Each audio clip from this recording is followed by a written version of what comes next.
அனைவருக்கும் வணக்கம் நண்பர்களே. நம்ம இன்றைக்கி ஓலானுடைய S1X ரேஞ்ச் டெஸ்ட் எவ்வளோ ஸ்பீட் போக போகிறோம் அப்படின்னா நார்மல் மோடில் 20 km/h இருக்குது. அந்த ஸ்பீடில் தான் போய் ரேஞ்ச் டெஸ்ட் பண்ண போகிறோம். வாங்க வீடியோக்குள்ளே போயிட்டு இன்றைக்கி எவ்வளோ ஸ்பீட் போக போகிறோம் அப்படின்றத பார்த்து எவ்வளோ எத்தனை மணி நேரத்தில் 20 km வேகத்தில் போனால் ரேஞ்ச் டெஸ்ட் எவ்வளோ வரப்போகுது அப்படின்றத நம்ம வீடியோவில் பார்க்கலாம். 20 km அப்படின்னா 1 ஹவருக்கு 20 km/h ஸ்பீட் போனால் ஒரு மணி நேரத்துக்கு 20 km போகணும். அதை தான் நம்ம இன்றைக்கி பார்த்து எவ்வளோ பர்சன்டேஜ் நம்ம எடுக்கிறோம் அப்படின்ட்டு பார்த்துட்டு லாங் ட்ரிப்புக்கு ப்ரோக்ராம் பண்ண போகிறோம். அடுத்து வந்து ஒரு 150-200 km ரேஞ்சுக்கு கணக்கு போட போகிறோம்.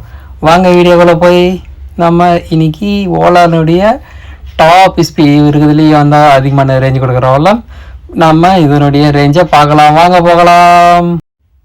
இப்போ நம்மளுக்கு 96% 289 km நம்ம வண்டி எடுத்தாச்சு. இன்னும் டைம் அப்படின்னு பார்த்தீங்கன்னா ஒரு 10:20க்கு வண்டியை ஸ்டார்ட் பண்ணியாச்சு.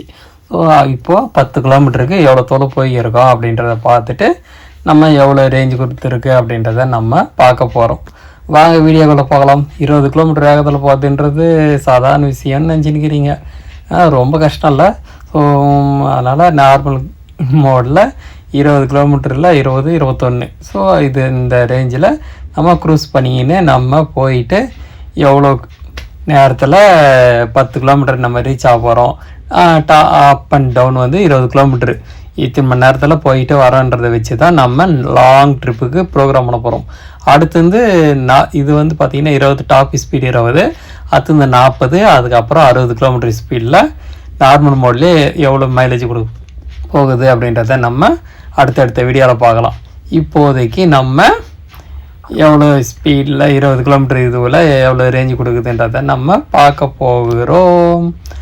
அது இல்லாமல் ஓலாவில் இருக்கிறதுலே ரேஞ்ச் எவ்வளோ மினிமம் யூஸ் பண்ணுறாங்க அப்படின்னா இது 242 டாப் ஸ்பீட் ரேஞ்ச் சொல்லியிருக்காங்களே, அதை நம்ம எவ்வளோ கிலோமீட்டருக்கு ஓட்டினா எவ்வளோ ஸ்பீடுக்கு அவங்க ஐடிசி சொல்லியிருக்காங்கன்றதை நம்ம பார்க்க போகிறோம். இவ்வளோதாங்க. இதை தான் நம்ம வச்சு தான் நம்ம பார்க்க போகிறோம். பார்த்தீங்களா, 20லேயே தான் 20-21 தான் க்ரூஸ் பண்ணியிருக்கோம். ஏன் அப்படின்னு பார்த்தீங்கன்னா 20 கீழே போச்சுன்னா க்ரூஸ் ஆஃப் ஆகிடும். ஆனால் கிட்ட ஒரு 21-22 தான் நம்ம க்ரூஸ் பண்ணியிருக்கோம். அப்படின்னா கொஞ்சம் அந்த அப் அண்ட் டவுன் மேட்டில் ஓரளவுக்கு பேலன்ஸ் கொடுக்க, இல்லைன்னா க்ரூஸ் வந்து ஆஃப் ஆகிடும்.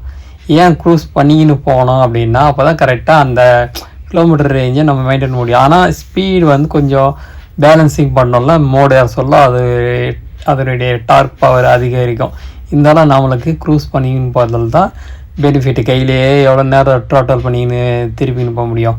அதனால் ரொம்ப கஷ்டமாக இருக்கும். அதனால தான் நம்ம இப்போது இதில் நம்ம மினிமம் க்ரூஸ் பண்ணின்னு போகிறோம். இப்போ நம்ம காரணம்பேட்டை பிரிட்ஜு தான் ஏற போகிறோம். இங்கே பார்த்தீங்கன்னா தெரியும். ஏன் நார்மல் மோடில் 21 க்ரூஸ் பண்ணோம் அப்படின்னா அப்போ தான் அந்த பிரிட்ஜினுடைய இதுவெல்லாம் டார்க்கெல்லாம் கரெக்டாக இருக்கும். இது ஈகோ மோடில் ஓட்டும் அப்படின்னா உடனே க்ரூஸ் கண்ட்ரோல் ஆஃப் ஆகிட்டால் நம்ம தான் டோட்டல் பண்ணுற மாதிரி இருக்கும். அதனால தான் நார்மல் மோடில் எப்போவுமே நார்மல் மோடில் போகிறோம் அப்படின்னா தான் அந்த பவரிங் வந்து பேலன்சிங் வந்து கரெக்டாக இருக்கும் அப்படின்றது என்னுடைய கெஸ். சிங்கிளாக போனாலும் சரி, டபுளாக போனாலும் சரி, அது இது வந்து கரெக்டான ஒரு இதுவாக இருக்கும். ஈகோ மோடில் போய் பார்க்கலாம். அதுக்கு முன்னாடி நம்ம இது எனக்கு தெரிஞ்சு ஏறிடும் வண்டி தான், ஆல்மோஸ்ட் ஏறிச்சு காணாமட்டு பிரிட்ஜு.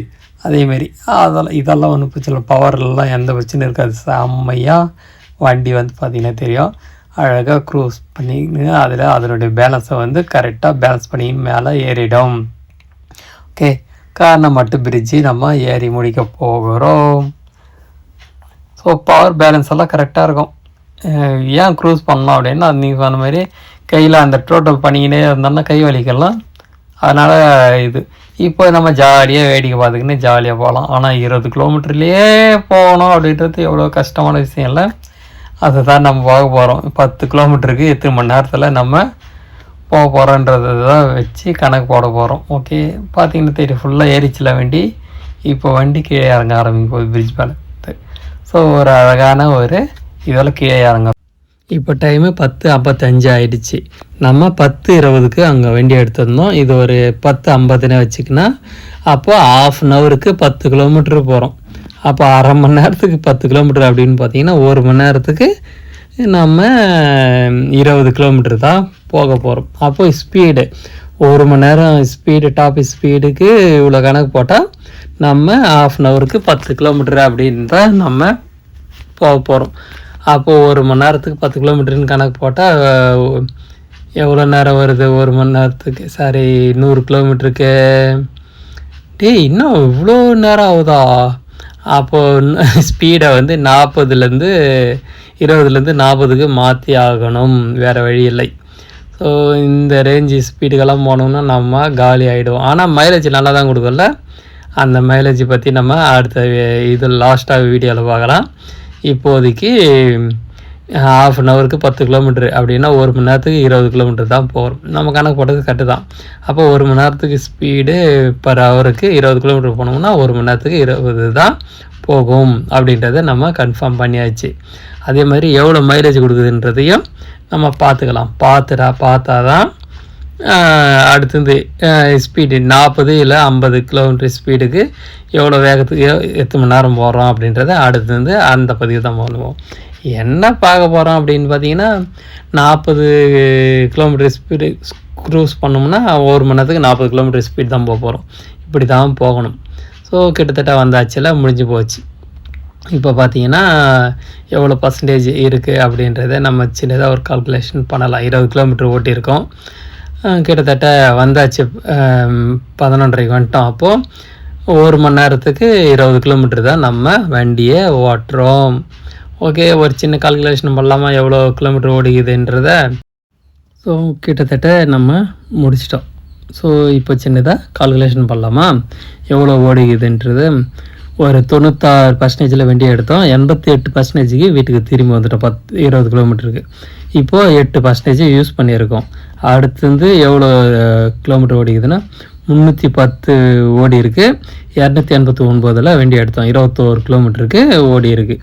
இப்போது நம்ம டிவைட் பண்ணி பார்க்கலாமா? 21% 8 அப்படின்னு பார்த்தா 2.6 ஒரு பர்சன்டேஜுக்கு ரேஞ்சு கொடுக்குது.